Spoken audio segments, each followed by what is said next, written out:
Hello everyone, स्वागत है आप लोगों का। मेरा नाम है गौरव शर्मा और उम्मीद है कि आप लोग बहुत बढ़िया होंगे और नहीं होंगे तो इस वीडियो को देखने के बाद आप 100% बहुत बढ़िया होने वाले होंगे। एमपीपीएससी प्रीलिम्स 2025 का पेपर हो चुका है। अभी उसके मेंस को लेकर भी कुछ घटनाएं आपने देखी होंगी कि हाई कोर्ट ने, सुप्रीम कोर्ट ने कुछ ना कुछ चल ही रहा है। 2026 का पेपर इन सब के बीच में आपके नज़दीक बिल्कुल आ जाएगा। और एक बात ध्यान रखिए, माहौल कितना भी नेगेटिव बना रहे, घटना लोग कितने भी परेशान करें, कैसी भी चीज़ें होती रहें, ये पेपर जो है ना, ये आपका टाइम पर होगा और टाइम पर होने के साथ में रिजल्ट भी आपको टाइम पे ही देखने को मिलेंगे। अब 2025 में हमने जो गलतियां की, हम नहीं चाहते कि वो 2026 में फिर से रिपीट करें। तो उसके लिए एक बहुत ही शानदार स्ट्रेटजी वीडियो हम आपके लिए बना रहे हैं। आपको करना क्या है, इस वीडियो को पूरा देखना है और आपके वैल्यूएबल फीडबैक हमको जरूर बताने हैं कि सर हाँ हम क्या करें। ठीक है, देखो भाई, अब ये है पूरा 8 महीने में सिलेक्शन पाने का टाइम टेबल। आपको प्रॉपर स्टडी करनी पड़ेगी और प्रॉपर स्टडी करने के लिए हम थोड़ी सी एनालिसिस की ओर चलते हैं। देखो बच्चे, अगर आप लोग अपने एग्जाम का एनालिसिस करोगे तो एग्जाम जो एनालिसिस है वह दो तीन बातें ही आपके सामने लेकर आएगा और उन दो तीन बातों का ही हम यहाँ पे समाधान निकालने वाले हैं। सर दो तीन बातें क्या है? देखो, पहला तो एक बच्चा ऐसा है जो कहीं ना कहीं 1 से 2 क्वेश्चन, उसके 1 से 2 क्वेश्चन या 1 से 2 से 4 मार्क्स के कारण ही वह पेपर को क्वालिफाई नहीं कर पाया या वह डिसक्वालिफाइड है। इस बात को ध्यान रखें। पहले तो एनालिसिस ये है। दूसरा एनालिसिस ये है कि सर हमारी जो प्रिपरेशन है, ये है प्रिपरेशन प्रिपरेशन सिर्फ और सिर्फ पीटी ओरिएंटेड है। और तीसरी जो एनालिसिस है बच्चे, वो ये है कि आपने अपनी प्रिपरेशन को, है ना, प्रिपरेशन को कभी कभी सीरियस लिया ही नहीं। प्रिपरेशन हमने सीरियसली की ही नहीं है। और अगर सीरियसली प्रिपरेशन नहीं की है तो बच्चे परिणाम कैसे अपने फेवर में आ सकते हैं। अब 1 से 2 नंबर से पेपर डिस्क्वालीफाई हो रहा है, या हमने प्रिपरेशन का पूरा समय प्री के लिए दिया है, या हम प्रिपरेशन को लेकर सीरियस नहीं थे, इन तीनों कंडीशन में पेपर कभी भी आपका क्वालिफाई नहीं हो सकता। क्योंकि 1 से 2 मार्क में या 1 से 2 क्वेश्चन से जिनका पेपर निकल रहा है, वहां दो चीजें बहुत इंपॉर्टेंट हैं। पहला ये है कि आपने अपने नोट्स नहीं बनाए हैं प्रॉपरली, और दूसरा ये है कि आपने रिवीजन नहीं किया है। भले आपने प्रीलिम्स की पढ़ाई की हो या मेंस की पढ़ाई की हो, कौन सी भी पढ़ाई की है कोई फर्क नहीं पड़ता, आपके नोट्स प्रिपेयर नहीं है, आपके सिनॉप्सिस प्रिपेयर नहीं है, और साथ ही आप रिवीजन नहीं कर पा रहे हैं। आप सिर्फ भागे जा रहे हैं, भागे जा रहे हैं, भागे जा रहे हैं, मुझे सिलेबस को खत्म करना है, मुझे सिलेबस को खत्म करना है। जबकि ऐसा नहीं होता। हमने सिलेबस को सीखना होता है। 80 to 90% सिलेबस को सीखो, लेकिन 100% सीखो, ना कि 100% सिलेबस कवर करने के चक्कर में 60-70% ही उसको कवर कर पाते हैं। एक वजह ये है। दूसरी जो सबसे बड़ी वजह है ना बेटा, वो ये है कि प्रेपरेशन पूरे टाइम प्रीलिम्स प्रीलिम्स प्रीलिम्स और प्रीलिम्स की चलती है। आप उसके अलावा कुछ सोच ही नहीं पाते। जैसे प्री का पेपर हो गया है, अभी हम यूट्यूब पर सेशन लेके जा रहे हैं, करंट अफेयर्स की सेशन है, ल्यूसेंट सीरीज चल रही है, एनसीईआरटी सीरीज चल रही है, आंसर राइटिंग सीरीज चल रही है, लेकिन बच्चों का पता ही नहीं है बच्चे कहाँ हैं। अब ये बच्चे बिल में घुसे हुए हैं।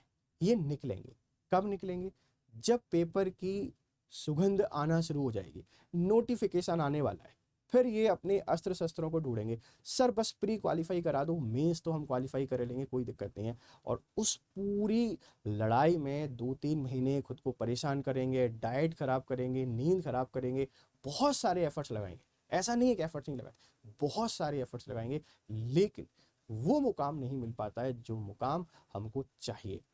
इसके पीछे वजह क्या है? वो यही है कि आपने कभी भी प्रेपरेशन को मेंस के डायमेंशन से या मेंस ओरिएंटेड नहीं की। अगर की होती, बहुत सारा सिलेबस आपका कंप्लीट होता और फिर ये आपाधापी आपको नहीं करनी होती।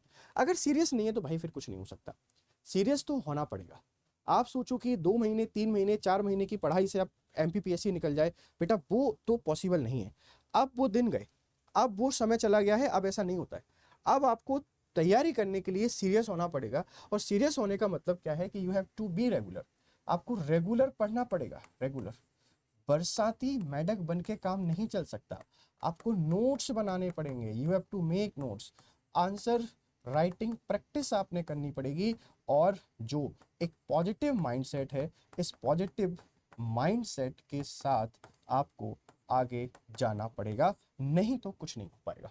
तो करना क्या है सर, ये तो बता दीजिए। कमियां तो आपने बता दी, लेकिन हमने करना क्या है? बड़ी सिंपल चीज़ है बेटा, समझो। अगर आज से हम देख लेते हैं तो हमारा जो प्रीलिम्स का पेपर है, वो प्रीलिम्स का पेपर फेब के अराउंड हमको देखने को मिलेगा। अगर मैं एमपीपीएससी 2006 की आपसे बात करूं, 7 की हम बात नहीं कर रहे, 2006, तो हम ये मान के चल रहे हैं कि इसका जो प्रीलिम्स एग्जामिनेशन है पीटी, ये बहुत दूर नहीं तो फेब या मार्च में हमको देखने को मिल जाएगा, फरवरी मार्च 2026। अगर प्री यहाँ पे हो जाता है तो मेंस का जो पेपर है, ये मेंस का पेपर हम लोग वही मान रहे हैं कि जून के अराउंड हो जाएगा। तो मेंस में तो बहुत समय, 14-15 महीने हैं, लेकिन प्री में जो है अभी आज से अगर देखा जाए तो 8 महीने। और अभी हमारा ना तो प्री निकला है, हम एक भी प्री क्वालिफाई नहीं कर पाए, हम पहली बार प्री देने जा रहे हैं, हमें किस अप्रोच पे काम करनी है। तो सबसे पहले तो जिनके प्री नहीं निकल रहे हैं या एक आध प्री निकल गया है और दोबारा प्री नहीं निकला है, आपको एक बहुत छोटा सा काम करना है। मतलब वो बच्चे जो रेगुलर एग्जाम में अपीयर हो रहे हैं, रेगुलर, फर्स्ट टाइम वालों की हम लोग बाद में बात करेंगे। आप अगर रेगुलर एग्जाम में बैठ रहे हैं और आपका पेपर नहीं निकल रहा है, बच्चे, इट्स माय हम्बल रिक्वेस्ट कि एनालाइज योरसेल्फ, अपने अपने जो पेपर हैं पिछले 2-3 साल के एनालाइज कीजिए कि आप कहाँ गलती कर रहे हैं, ऐसे कौन से पॉइंट हैं जो आपके स्ट्रॉन्ग पॉइंट हैं, और ऐसा क्या है जो आपका वीक एरिया है। जो भी वीक एरियाज हैं उन पर काम करना शुरू कर दीजिए। जैसे मान लीजिए कि आपने अगर मेंस का सिलेबस नहीं पढ़ा है अभी, तो मेंस के सिलेबस को एटलीस्ट आप अक्टूबर तक पढ़ सकते हैं। मेंस के सिलेबस में भी पेपर 4, 5, 6 को नहीं पढ़ना है, कोई दिक्कत नहीं है। पेपर 4, 5, 6 एक वो व्यवस्था है जो प्रीलिम्स के बाद भी पढ़ा जा सकता है। मैं बार बार आपको वार्न कर रहा हूँ, 4, 5, 6 में समय खराब नहीं करना है। वो एक ऐसी व्यवस्था है कि प्री के बाद जो 3 महीने मिलेंगे उसमें पूरी शिद्दत से पढ़कर आप उसको तैयार कर सकते हैं। अभी आपने क्या करना है, अभी आपने करना है GS 1, 2, 3, GS 1, 2, 3 part A, part B, part ये जो आपने कर लिए ना, आपका काम तमाम हो जाएगा। प्रीलिम्स तो यूं निकल जाएगा और मेंस की आपकी 80% प्रिपरेशन हो चुकी है। अब जो 20% प्रिपरेशन है उसको हम 3 महीने में करेंगे और 3 महीने दबा के आंसर राइटिंग करेंगे। और यही एक सीक्रेट फंडा है, दूसरा कोई फंडा नहीं है। सर वो कैसे निकाल लेते हैं, सर वो टॉपर कैसे बन जाते हैं, वो ऐसे ही टॉपर बनते हैं। तो हमने क्या करना है, अब आप अपना प्लान समझिए। प्लान ऐसे समझिए कि मान लिया कि आपको अक्टूबर तक पढ़ना है, अक्टूबर नवंबर तक। हमने मान लिया कि ये अप्रैल चल रहा है, अप्रैल से लेके नवंबर तक हम लोग चलते हैं। तो अप्रैल, मई, जून, है ना, अप्रैल, मई, जून, जुलाई, अगस्त, सितंबर, अक्टूबर, हमने मान लिए 7 महीने। नवंबर 8वां महीना है। आप यहां तक प्रीलिम्स का नोटिफिकेशन हमको देखने को मिल जाएगा। और अब जो आपकी प्रिपरेशन है ये 2 हिस्सों में होगी। क्या होगी कि एक तो बिफोर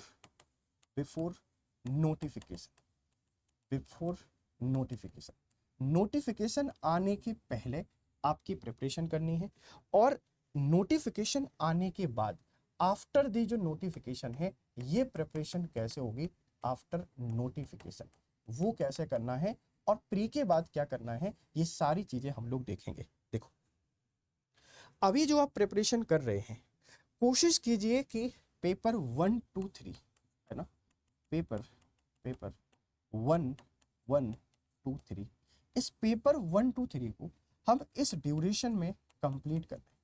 थोड़ा सा मुश्किल टास्क है लेकिन किया जा सकता है। करना कैसे है मैं आपको बताता हूँ कि एक सब्जेक्ट एमपी के आप हमेशा उठा के रखें, एमपी के। और मैं आपसे ये नहीं कहूँगा आप इसको 1 घंटे या 2 घंटे दें, आप इसको कम से कम 3 से 4 घंटे दे दें। 3 से 4 घंटे आपकी पूरी प्रिपरेशन में आप इसको हर दिन पढ़िए अक्टूबर नवंबर तक। पढ़ना कैसे है समझो इस बात को कि आपने कोई भी टॉपिक निकाला, उस टॉपिक के पीटी के जितने डायमेंशन हो सकते हैं, मेंस के जितने डायमेंशन हो सकते हैं, वो सारे डायमेंशन में नोट्स तैयार कर लो। और नोट्स तैयार करने के बाद इनका रिवीजन करो, और रिवीजन करने के बाद आप इनकी आंसर राइटिंग कर दो, आंसर राइटिंग। थोड़ा समय लगेगा, कोई दिक्कत नहीं है, लगने दो। अभी इथिक्स और इनके पीछे नहीं भागना है, क्योंकि इथिक्स और उनको आप लोग प्री के बाद भी तैयार कर सकते हैं। तो पहला काम क्या है, पहला स्टेप ये है कि एमपी जीके को आपने नहीं छोड़ना है। एमपी जीके अगर आपने पकड़ ली और बहुत स्ट्रॉन्ग कमांड आपने बना ली, तो ध्यान रखना प्रीलिम्स के 40 से 45 क्वेश्चन आपके कहीं नहीं गए।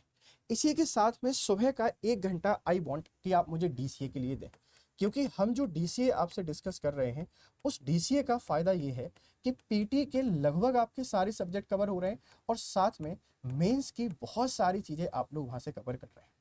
इसके अलावा अब आप जो भी सब्जेक्ट पढ़ना चाहते हैं, जैसे कुछ बच्चे हिस्ट्री पढ़ना चाहते हैं तो आप हिस्ट्री को ले लीजिए, कुछ बच्चे ऐसा हैं जो पॉलिटी पढ़ना चाहते हैं, पॉलिटी को ले लीजिए। हमें 3 सब्जेक्ट से ज़्यादा एक बार में नहीं लेना है। अगर 4 सब्जेक्ट चल रहे हैं तो एक की सिर्फ क्लासेस अटेंड करते रहिए, जो मेंस ओरिएंटेड है उसके नोट्स बनाइए, क्लास अटेंड करते रहिए, मौका मिले तब आंसर राइटिंग करते रहिए। लेकिन अपना एक प्लान सेट कीजिए, और प्लान ऐसा सेट कीजिए कि हम कम से कम 60 डेज से 70 डेज अपने आप को दे रहे हैं, 60 से 70 डेज। और 60 से 70 डेज में हम एमपी जीके का बहुत सारा पोर्शन, अगर हिस्ट्री लिया है तो हिस्ट्री का बहुत सारा पोर्शन, और अगर पॉलिटी लिया है तो पॉलिटी का बहुत सारा पोर्शन कवर कर देंगे। इसके 60 डेज बाद, आफ्टर 60 डेज हम क्या करेंगे कि 2 सब्जेक्ट और कोई से पिक कर लेंगे। जैसे मान लो एक आपने साइंस ले लिया, साइंस, और एक आपने इकोनॉमी ले लिया, इकोनॉमी, और अलोंग साइंस और इकोनॉमी डीसी आपका चल ही रहा है और एमपी जीके का कुछ रह गया है तो उसको कंप्लीट कर लीजिए। अगर नहीं रह गया है तो रिवीजन इसको करना है। अभी 4 घंटे दे रहे थे, अब 2 घंटे देते रहिए, रिवीजन आप जरूर करते रहिए, रिवीजन आप जरूर करते रहिए। इसके जस्ट बाद जैसे ही 2 सब्जेक्ट और आपके कवर होते हैं, फिर आप 2 सब्जेक्ट और उठा लीजिए, जिसमें एक आपका जियोग्राफी हो जाता है, हम जियो की यहाँ पे बात करते हैं। और जियोग्राफी के साथ में अगर हमको ऐसा लगता है कि जैसे कोई भी टॉपिक और आपका बचा हुआ है, आईसीटी वाला पोर्शन है, तो उस आईसीटी को पिक कर लीजिए। ये 60 दिन 70 दिन, इसके 4 स्लॉट आपने बनाने हैं। ये 4 स्लॉट में आप देखेंगे कि पेपर 1, 2, 3 का ऑलमोस्ट सारा पोर्शन आपका तैयार हो जाएगा। लेकिन पढ़ने का तरीका आपको डेवलप करना पड़ेगा कि रेगुलर आप उनको पढ़ें, रेगुलर टॉपिक को पढ़ें, सिलेबस ओरिएंटेड पढ़ें, डिमांड जो एग्जाम की है उसके अनुरूप पढ़ें, फालतू कुछ भी ना पढ़ें। एक्स्ट्रा आपको कुछ पढ़ना ही नहीं है। अगर एक्स्ट्रा पढ़ रहे हैं तो आप कहीं ना कहीं खुद के साथ धोखा कर रहे हैं। और 2-3 चीजों का और आपको ध्यान रखना है। क्या ध्यान रखना है? अच्छा समझो, ये कवर हो जाएंगे। जैसे ही आपका प्री का नोटिफिकेशन आ जाएगा, अब आप 80% जो समय है पूरा का पूरा प्री पढ़ने के लिए देंगे, और 20% समय निकाल के मेंस का ऐसा कोई भी सब्जेक्ट उठा लीजिए जो प्री से कोई रिलेटेड नहीं है। जैसे सोशियोलॉजी है, कुछ भी उठा लिया आपने, आप उसको पढ़ते रहिए, आपका मूड भी रिफ्रेश होता रहेगा, आपका प्री भी होता रहेगा। डीसी तैयार हो चुका है, एमपी की तैयार हो चुकी है, और सब्जेक्ट तैयार कर भी लिए हैं। लगातार रिविजन करेंगे, लगातार मॉक लगाएंगे, लगातार डेटा को अपडेट करते चलेंगे। कैसे प्री नहीं निकलता है, और प्री निकलने तक आपका मेंस का बहुत सारा पोर्शन कंप्लीट हो गया है। अब जैसे ही प्री हो गया, प्री होने के अगले 5 दिन में, हम 5 दिन बाद से ही लग जाएंगे आफ्टर दी जो पीटी है, हमने लग जाना है पेपर 4, पेपर 5 और पेपर 6। पेपर 4, पेपर 5, पेपर 6 को हम 45 डेज देंगे, और 45 डेज में आप इनको तैयार कर देंगे। इसी के साथ में जो चीज़ें आपने पहले पढ़ी थी प्री से पहले, आप उनकी आंसर राइटिंग करना शुरू कर दीजिए, आंसर राइटिंग। और अगर ऐसा लगता है कि कुछ टॉपिक ऐसे हैं जो रिमेनिंग हैं या जिन पे अच्छी कमांड नहीं हो पाई है, तो वो रिमेनिंग टॉपिक को आप और अच्छे से स्टडी करके उनको तैयार कर सकते हैं। इस पूरे प्लान ने अगर आपने फॉलो कर लिया, ये प्लान आपकी प्रिपरेशन का आधार हो जाएगा, और आप देखेंगे कि पूरी कहानी बदल चुकी है।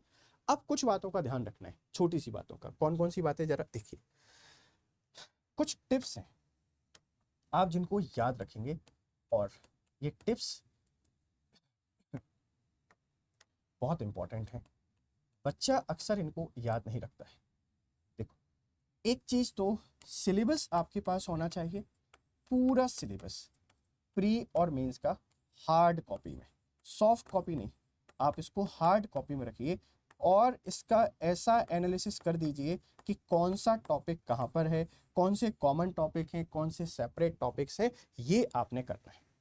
इसी के साथ में last 5 year PYQ PT plus mains आपने सॉल्व करने, पीटी प्लस मेंस आपने सॉल्व करने हैं। और क्या करना है, dedicated notes, handwritten notes जरूर बनाएंगे, चाहे कुछ भी हो जाए, चाहे मरो चाहे जियो, नोट्स बनाना है। और answer writing practice, AWP daily आपने करना है, AWP। और इसी के साथ में रिवीजन इज मस्ट। अगर आप रिवीजन नहीं कर रहे हैं तो फिर आप कुछ भी अच्छा नहीं कर रहे हैं। रिवीजन आपने बहुत करना है, बहुत करना है, और रेगुलर बने रहना है, कंसिस्टेंट बने रहना है, नेगेटिव नहीं सोचना है बिल्कुल भी, पॉजिटिव माहौल बनाए रखना है। और पॉजिटिव माहौल बनाए रखेंगे तो पॉजिटिव रिजल्ट भी आपको देखने को मिलते हैं। अब एक बार नेगेटिव सोचना शुरू कर दीजिए, सब कुछ नकारात्मक नकारात्मक नकारात्मक मिलने लगेगा। थोड़ा सा पॉजिटिव सोचना शुरू कीजिए, ऑटोमेटिकली सब कुछ आपको पॉजिटिव देखने को मिलेगा। देखो बच्चों, इस बात को समझो कि जीवन सबका एक जैसा है, बहुत ज़्यादा परिवर्तन नहीं है। किसी के पास थोड़ा ज़्यादा पैसा है, किसी के पास थोड़ा कम थोड़ा पैसा है। प्रॉब्लम सबके जीवन में है, परेशानियां सबके जीवन में है। हमको स्ट्रांगली बस खड़े रहना है, और स्ट्रांगली खड़े रहेंगे ना, एक दिन सब कुछ बदल जाएगा। तो बढ़िया तरीके से पढ़ाई कीजिए, और कोई भी शिकायत हो आप मुझे कमेंट बॉक्स में बता सकते हैं। हम हमेशा आपसे मिलते रहेंगे और ऐसी तरीके से आपको गाइड करते रहेंगे। तो उम्मीद है जो मैं आपको बताना चाह रहा था आप उसको समझ गए होंगे। थोड़ा शॉर्ट रखा है क्योंकि आजकल बच्चों को शॉर्ट्स देखने की आदत पड़ गई है, तो बड़े बड़े लेक्चर नहीं देखते हैं, बट छोटे छोटे लेक्चर देख लेते हैं। But it's my humble request कि प्लीज़ अच्छे से पढ़िए और अपने सपनों को साकार कीजिए। ज़्यादा नेगेटिव आपको नहीं होना है। Thank you very much.